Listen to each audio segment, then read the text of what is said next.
Hey family, Danny here. Well, we have another free comic book day. Mark it off in the books. And another May the 4th be with you day. Mark that off in the books too. Had a great time. And we knocked off Backlash and Cat Williams, but who's counting? And we had a Tom Brady roast on Sunday, so it was a pretty cool weekend for pop culture stuff.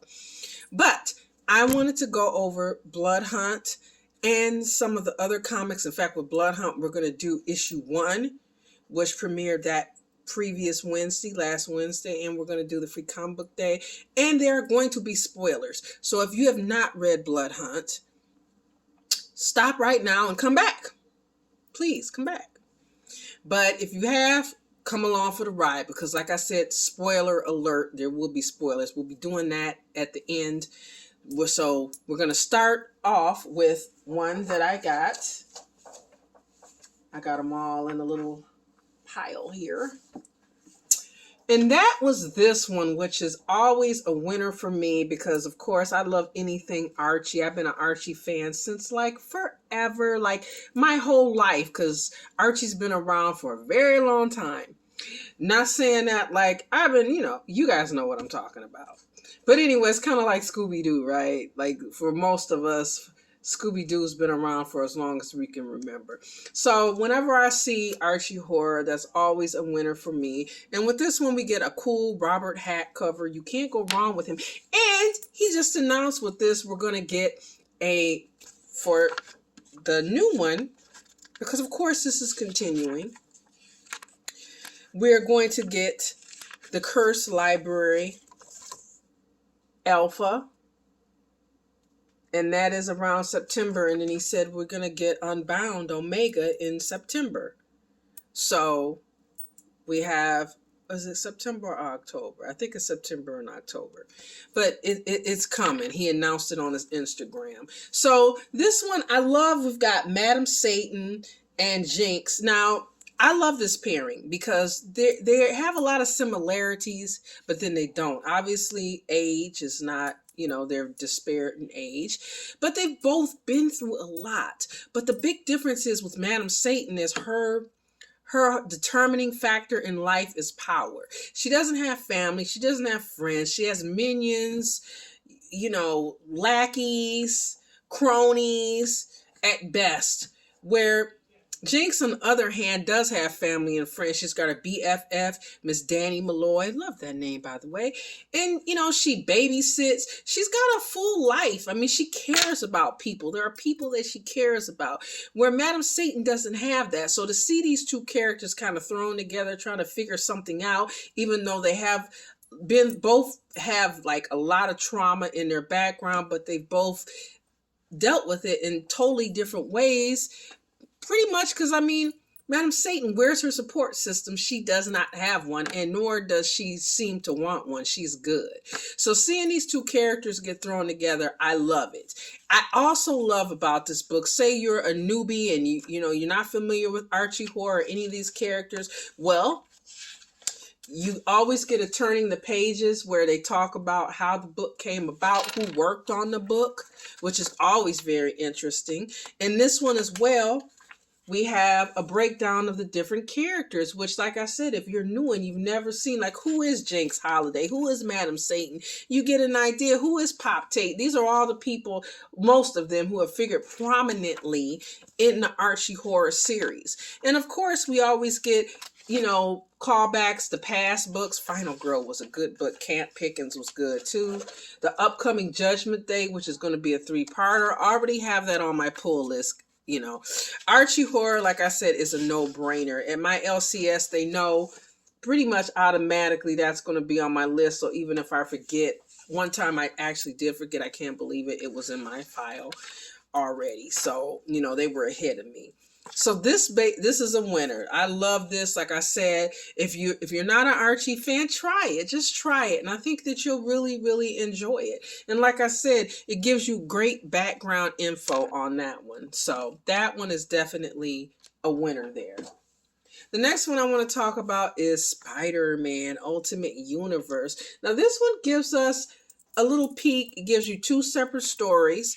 And one centers around the Amazing Spider-Man, as one is the Ultimate. So if you've been following Amazing Spider-Man, you know he just got finished with Gang War, but he's still catching it. He's trying to get out there and date a little bit. And we know Peter Parker's love life is complicated, to say the least. And in this story, he's actually on a date. They're at this place kind of like Chuck E. Cheese. And let's just say you get, what is it, Five Nights at Freddy's? I've never played that game. I didn't watch the movie, although a lot of people have suggested it to me. It's actually on my list. But I get that kind of vibe because they kind of go a little bit cuckoo for Cocoa Puffs on him. And just when one of them is going to reveal something to him, Norman Osborn shows up to stop that. So, you know, he's working for Oscorp, and we've been getting these, basically, you know, we know he's up to no good if you've been reading it. And Spider-Man has no idea of this. Peter Parker has no idea of this, and he doesn't want him to. So there's that. The next story involves the Ultimates, and we got to see Iron Lad, Captain America, Doom, and they're at a warehouse. Now, if you've been keeping up with this story, we know that the Maker has either kidnapped or frozen or massacred the heroes, or he's got them on their side, which means he's controlling them, or he stopped them from becoming heroes at all, which is what he did with Spider-Man. He stopped them from being bit by the spider. And if you've been reading it, you know that Iron Lad, because he's not Iron Man yet, Iron Lad, Tony Stark has sent him the suit and sent him the spider. And Peter Parker made this decision to become Peter Parker. And so he's doing that. I mean, to become Spider-Man. He's already Peter Parker. So they're at a warehouse, you know, and they're explaining, you know, what's at the warehouse is a bunch of artifacts and different things like that. And so they're there to wake someone up, which they do. I said there would be spoilers. So, you know what? I'm not going to tell you guys. I'm not going to tell you. You can ask me in the comments if you don't know and you didn't read this one yet. Because I know some people are, you know, but they do wake up a hero. We'll just say they do wake up a hero who's been out of the game for a minute.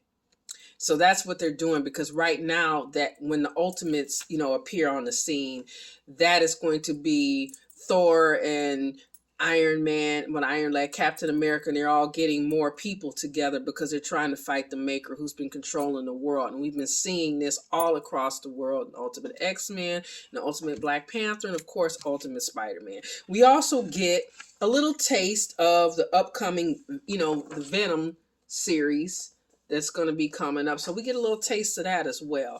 This one was automatically on my list. The first comic I ever got my whole entire life was Spider-Man. So Spider-Man has a special place in my heart. I have so many great memories of watching the show and hearing that old theme music come on. So, and of course, I'm reading Amazing Spider-Man and Ultimate Spider-Man. So this was a winner. I definitely enjoyed that one. The next one I want to talk to you guys about is one that I said I was on the fence with.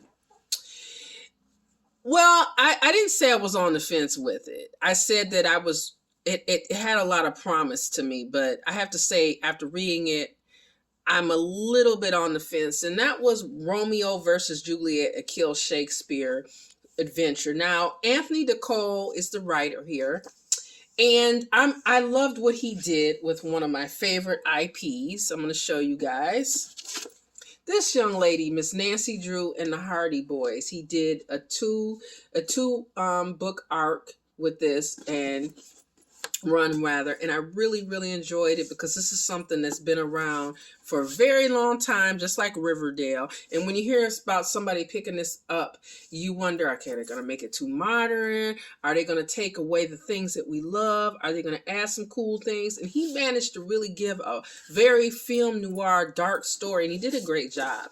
And I also love Shakespeare, and I love mashups. I mean, Shakespeare, Western, sci-fi. So on paper, it was basically kind of a no-brainer. I knew I was going to grab this one. Great artwork. The course of true love never did run smooth.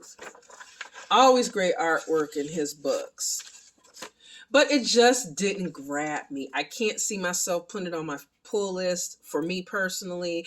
If I see the first issue and it just like bowls me over, I might. But right now, if you're watching WWE, I'm going to use this reference. This was kind of like Karrion Kross for me until this run he's got now, where he's got AOP with him, but it's just like it has all the symptoms, all the ingredients rather of what I like, but I just couldn't get into it. Another example would be Sopranos. I love anything that has to do with the mafia, mob related, gangsters, narcos, but I could not get into the Sopranos. And it just killed me because so many actors I love were on it. It's my subject matter, but I just couldn't get into it, and that's how I was with this. But that's not to deter you. If you guys got it on your list and you love it, let me know what you liked. And I will be looking out for that first issue to see, if it is something that I might want to get into, because who knows. The next one is The Worlds of James Tynion IV. Now, I love James Tynion. If you've been looking at me, you know I've been doing The Deviant.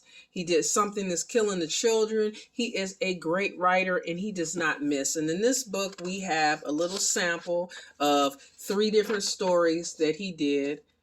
And I like them all. And like I said, with him, if you like horror, smartly written, and just really wild, that could take a left turn at any time, he's your guy. So this was a good one. I really enjoyed it. And he usually winds up on my pull list. It's just a no-brainer there. The next one I want to do that I got. Where are you? I don't see you. You're hiding from me. Might have to grab something else, you guys. But I wanted to do this one. Oh, here you are. This one right here is Hellboy. Now, I told you guys when I did the free comic book day videos, I said that I wasn't super into Hellboy, and I'm still not. It's not that I dislike him. I'm just not like super duper, like, some people, like I had a friend who she loved those movies and was super into it. But I have to say I was impressed with this comic. This is a might for me. This might wind up on my pull list. I really like the artwork. I really like the story. He's going to see this fortune teller. He's trying to find out this information, but things go awry.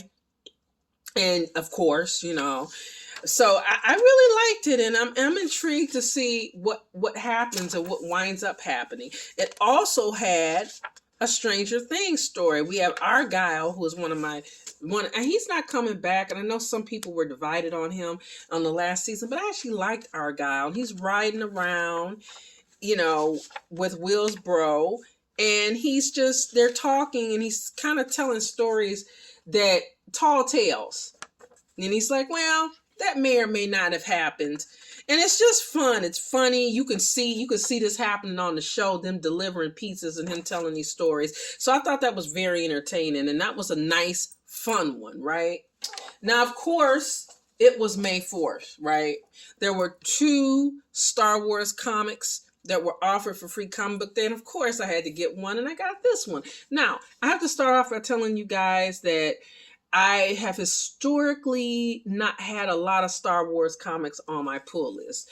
The reason being is because I found that either they're based off the movie, and it's basically like you're looking at, a base.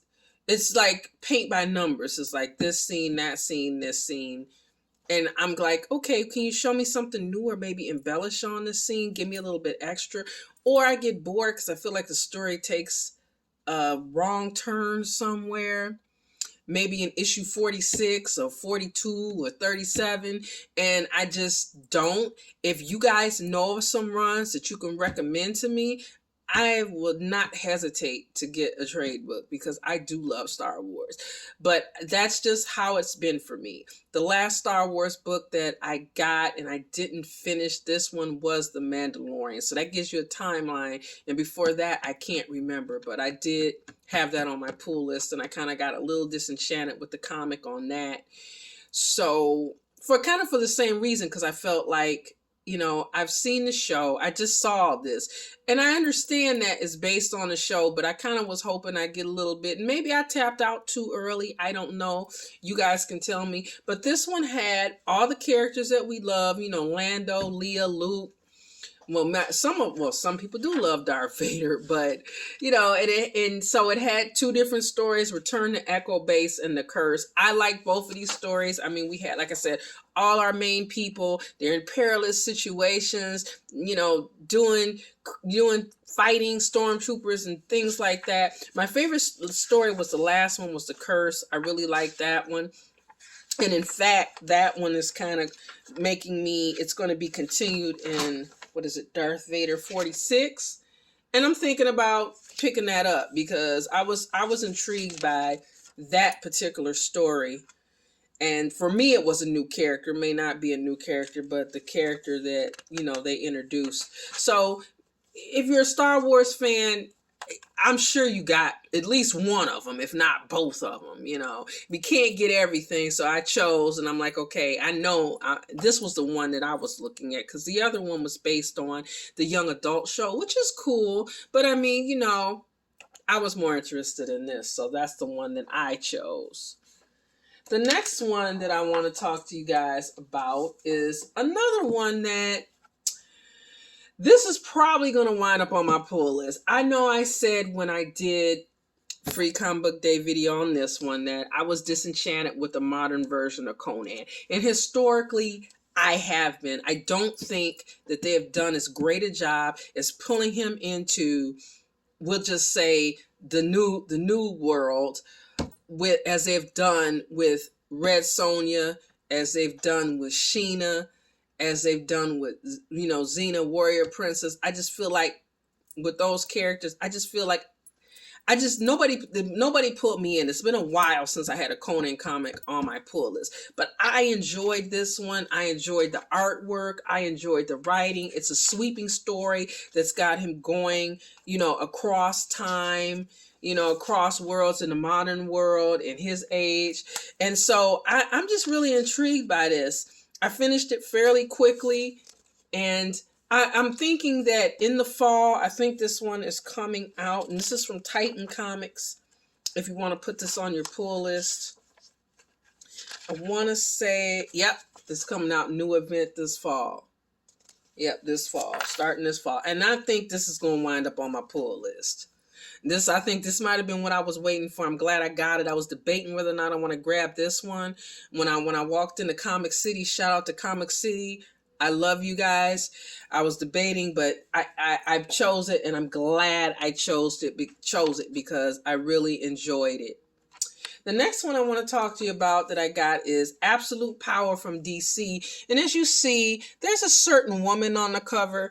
And I like to say that this woman and this man right here have a lot in common. This wasn't a Free Comic Book Day, but this one came out this week as well. Get Fury for Nick Fury. But her and Nick Fury they have one thing in common. He's usually got his hands in everything Marvel. She's usually got her hands in everything DC, but it's always something nefarious, okay? Whether she's trying to massacre the superheroes and get rid of them permanently, whether she is taking over, trying to double cross Batman, taking over Arkham Asylum, supposedly for the better, but of course is it ever for the better with Amanda Waller? Did you guys see Peacemaker? It's never for the better. This woman has her hands in everything, and this is no different. This is the setup for the introduction for the next big event that has to do with Miss Waller, and of course, just trying to mess everything up and destroy our heroes. She feels like they've got too much power. They don't respect it. We got to get rid of them. Yada, yada, yada. It's the same thing. I want to destroy the superheroes. And what I liked about this is like, okay, say you're coming in brand new and you're like, who is Amanda Waller? Well, this is one of the wonderful things about many of the Free Comic Book Day offerings is you get things like this. You get like a breakdown of the characters. Who is she? What's she about? What motivates her? What's her history? We have Failsafe, which is, yes, Batman has activated the Failsafe, guys. He's activated the Failsafe. I'm not a huge fan of that. But, you know, we all know Bruce Wayne, you know, is unpredictable and brooding, and there's always a plan for anything and everything, which is good, but I just want him to get back to get Bruce, because now they're all running around trying to figure things out, all the bad people. But that's another story. But yeah, it lets you know if you're like, okay, this guy kind of looks like Batman, but not quite.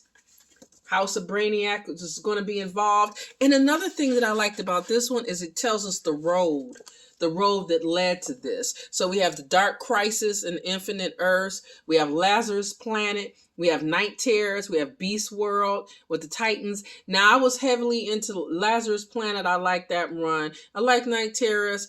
Dark Crisis I was into. The Beast World, not so much, but you know, it's like any big event. I feel like just reading Batman alone and the Kill Arkham Asylum keep me up to date on those.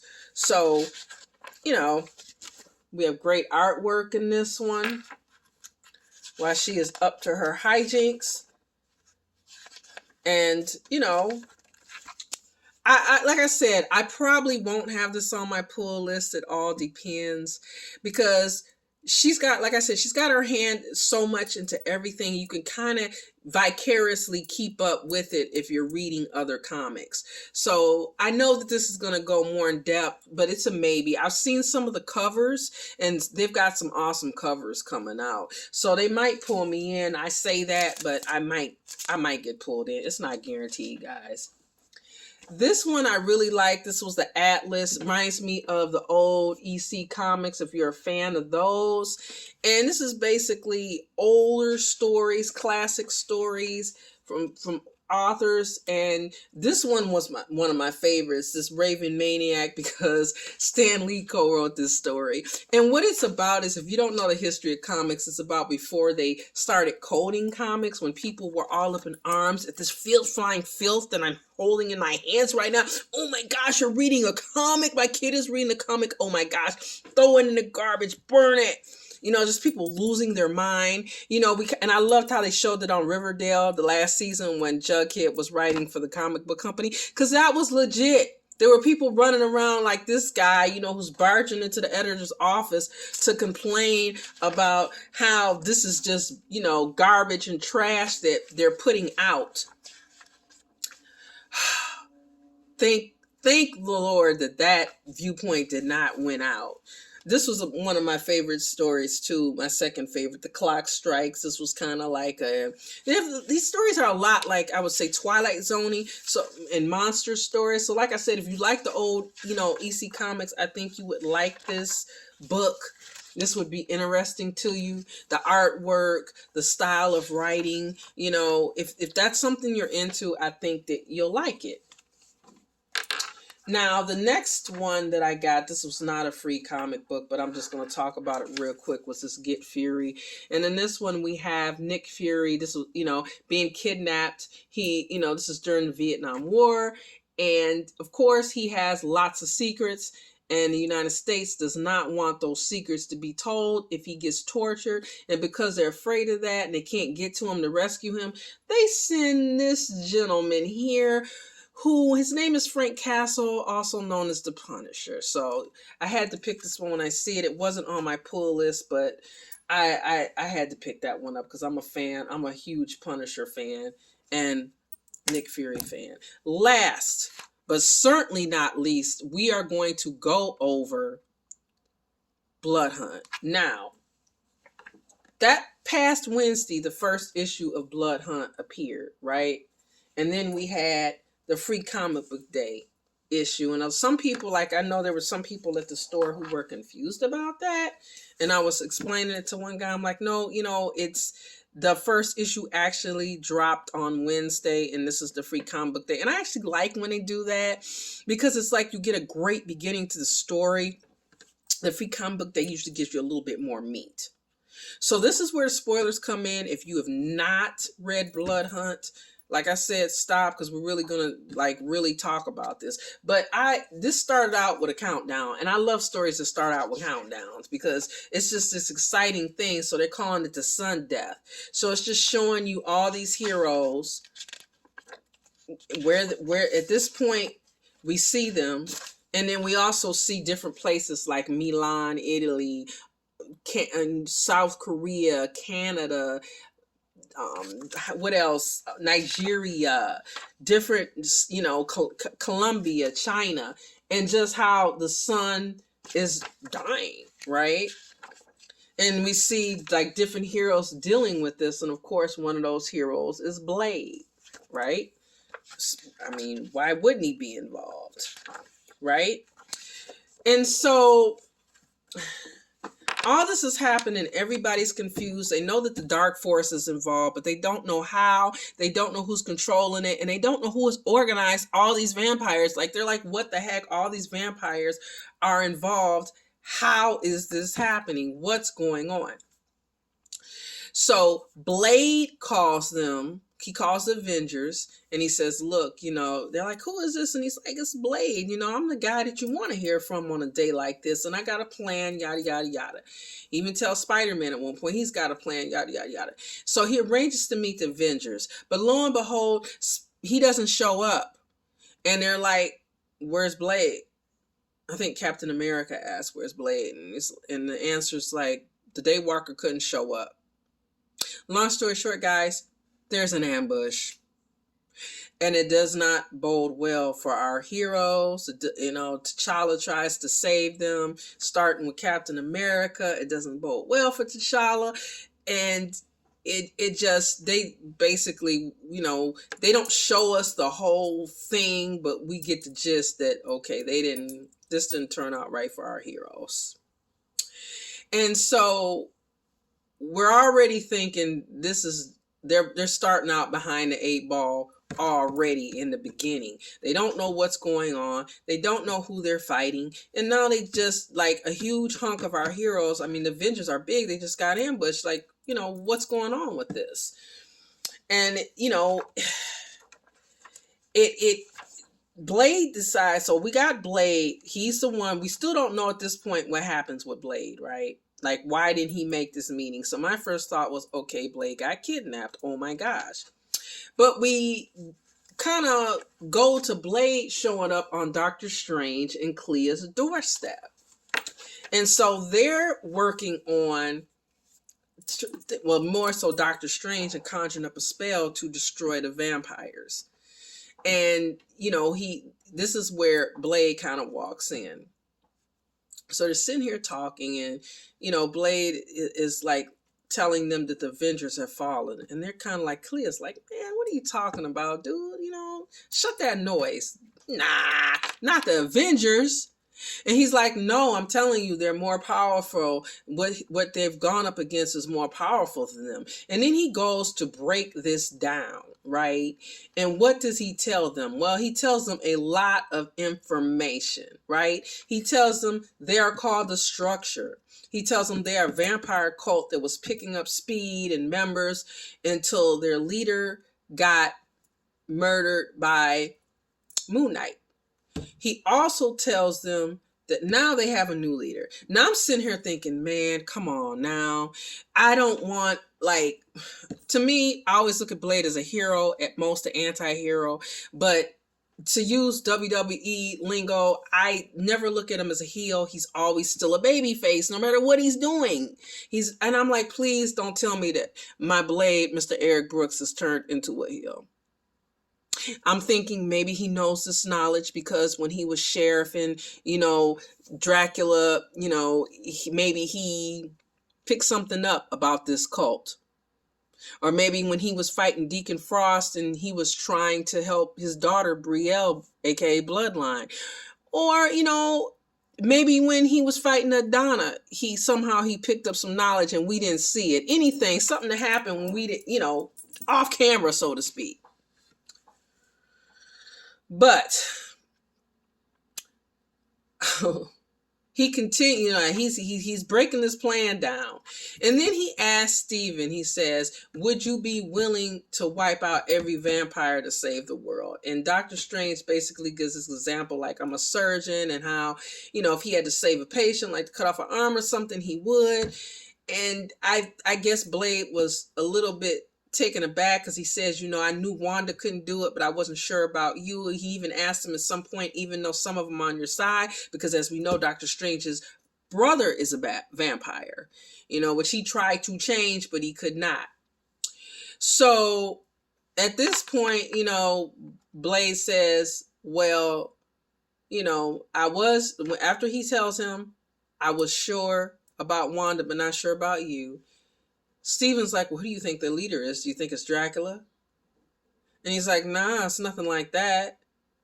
And I'm like, oh man, he sounds awful sure. And then he says, well, do you want to know who put out the sun? I'm like, heart starts sinking. Then he says, who organized the vampires? Heart sinking some more. Who assembled the monsters who, we'll say, massacred the Avengers? And I'm like, oh gosh. Who is the leader of the structure? I'm like, oh gosh. What does he say? For those that read it, and like I said, there's a spoiler, I told you guys. Yes, it's Blade. So now we got like 7,000 gazillion, a billion questions, right? How did this happen? Why did this happen? What would make him do this? What is he going to do to Doctor Strange and Clea? Doctor Strange, who's a very powerful person and who could really help in this battle, is he going to be neutralized? Is he going to try to get him on his side? Is he turning him into a vampire? We're going to have to find out, I'm like, oh my gosh. Then that's Wednesday. So then Saturday comes and we get Free Comic Book Day, right? And we get another countdown, right? Except this time it's more location. Brooklyn. Of course, Spider-Man, right? Arizona, of course. We have Sue and Reed Richards. Let's go over to Hell's Kitchen. Yes, that's right. We got Daredevil. And let's go to Atlanta. And everybody's fighting these vampires. Nobody really knows what's going on. So let's go over to Atlanta. And who should we see in Atlanta? Well, we see Brielle Brooks, aka Bloodline. And so she's fighting vamps as usual. And we get what I like to call a Sarah Connor moment, Come with me if you want to live, a Terminator moment. We get Dracula. That's right, Dracula, her father's enemy, arch nemesis, basically telling her, the world is ending. Come with me.